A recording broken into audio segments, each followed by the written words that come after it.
വേലഞ്ചിറ നാളികേര ഉൽപാദക ഫെഡറേഷന്റെ ആഭിമുഖ്യത്തിൽ രാസവള വിതരണവും പ്രതിഭാ സംഗമവും നടത്തി സഹകരണ എക്സൈസ് വകുപ്പ് മന്ത്രി എം ലിജു ഉദ്ഘാടനം നിർവഹിച്ചു.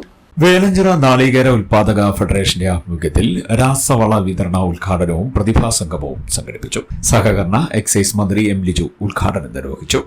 അവർ ഈ ദേശീയ തലത്തിൽ കാർഷിക ഉൽപ്പന്നങ്ങൾ സംഭരിക്കുന്ന ദേശീയ ഫെഡറേഷനാണ്. ഞാൻ ചോദിച്ചു, ഇപ്പൊ കേരളത്തിൽ നമുക്ക് എന്ത് പ്രവർത്തനമാണ് നടത്താൻ സാധിക്കുന്നത്? അവർ പറഞ്ഞു, നമുക്ക് കേരളത്തിന് വേണ്ടിയുള്ള അവരുടെ ഒരു പ്രധാനപ്പെട്ട പ്രോജക്റ്റ് തന്നെ കൊപ്ര സംഭരണമാണ്. കൊപ്ര സംഭരണം ആണ് അവര് ഏറ്റവും പ്രധാന ഒരു പ്രോജക്റ്റ് ആയിട്ട് നടപ്പിലാക്കാൻ പറ്റുന്നത്. പക്ഷെ അതിപ്പോ കേരളത്തിൽ നടക്കുന്നില്ല. നടക്കാത്തതിന്റെ കാരണം കേരളത്തിന് ആവശ്യമായ രീതിയിലുള്ള നാളികേരോത്പാദനം നടക്കുന്നില്ല എന്നുള്ളതാണ് അവരുടെ വിലയിരുത്തൽ.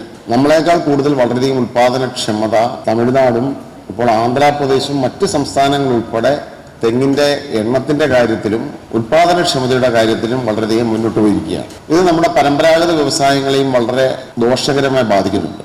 കയർ സംഘങ്ങൾ നടത്തുന്ന നമ്മുടെ സഹപ്രവർത്തകർക്കറിയാം, കയർ സംഘം പ്രവർത്തിക്കണമെങ്കിൽ ചകിരി വേണം. ചകിരിയും തൊണ്ട് നമ്മുടെ നാട്ടിൽ ഇല്ല എന്നാണ് സത്യം. ഈ ലഭിക്കുന്ന ഉൽപ്പന്നങ്ങളൊക്കെ തന്നെ തമിഴ്നാട്ടിൽ നിന്ന് കൊണ്ടുവന്നുകൊണ്ടിരിക്കുകയാണ്. അത് നമ്മുടെ പ്രാദേശികമായ നമ്മുടെ സമ്പദ്ഘടനയെയും വളരെയധികം ദോഷകരമായി ബാധിച്ചു കഴിഞ്ഞു. പണ്ട് വെളിച്ചെണ്ണയുമായി ബന്ധപ്പെട്ട നാളികേര ഉൽപാദന കമ്പനികൾ അല്ലെങ്കിൽ ഇത്തരം ഫെഡറേഷനുകൾ പ്രവർത്തിക്കുകയും കൊപ്ര വ്യാപാരവും നാളികേര വ്യാപാരവും അതുമൂലം അല്ലെങ്കിൽ അതിന്റെ അനുബന്ധമായിട്ടുള്ള വെളിച്ചെണ്ണ ഉൽപാദനവും ഒക്കെ തന്നെ നമ്മുടെ സംസ്ഥാനത്ത് വളരെയധികം സാമ്പത്തിക രംഗത്ത് വലിയ സംഭാവനകൾ നൽകിയെങ്കിൽ ഇന്ന് ആ മേഖലയൊക്കെ തന്നെ മാന്ദ്യത്തിലാണ്. അങ്ങനെയല്ലേ സുമാർജി?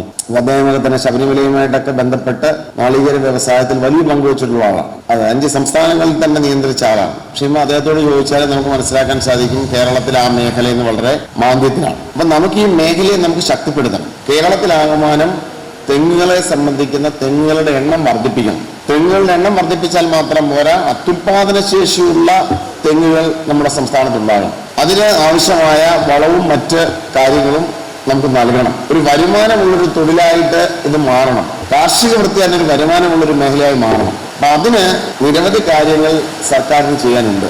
കേന്ദ്ര നാളികേര ബോർഡ് തന്നെ അതിനാവശ്യമായ പ്രവർത്തനങ്ങൾ നടത്തിവരികയാണ്. ഫെഡറേഷൻ പ്രസിഡന്റ് വേലഞ്ചിറ സുകുമാരൻ അധ്യക്ഷനായി. കണ്ടല്ലൂർ ഗ്രാമപഞ്ചായത്ത് പ്രസിഡന്റ് ഇൻചാർജ് ആർ ഷൈനി മുഖ്യപ്രഭാഷണം നടത്തി.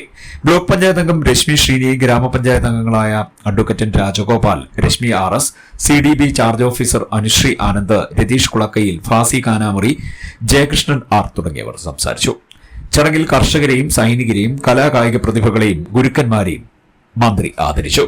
കഴിഞ്ഞ 10 വർഷക്കാലമായി കണ്ടല്ലൂരിലെ നാളികേര കർഷകർക്ക് കേന്ദ്ര നാളികേര ബോർഡിൽ നിന്ന് ലഭിക്കേണ്ട എല്ലാ ആനുകൂല്യങ്ങളും യഥാസമയം എത്തിച്ചു നൽകാൻ വേലഞ്ചിറ നാളികേര ഫെഡറേഷന് കഴിഞ്ഞിട്ടുണ്ടെന്ന് ഫെഡറേഷൻ പ്രസിഡന്റ് വേലഞ്ചിറ സുകുമാരൻ പറഞ്ഞു. കായംകുളം മണ്ഡലത്തിലെ നാളികേര കർഷകർക്ക് അവരുടെ ആവശ്യങ്ങൾ മനസ്സിലാക്കി ഇടപെടലുകൾ നടത്തുമെന്ന് മന്ത്രി എം ലിജു ചടങ്ങ് ഉദ്ഘാടനം ചെയ്തു പറഞ്ഞു. CDNet news, Kayamkulam.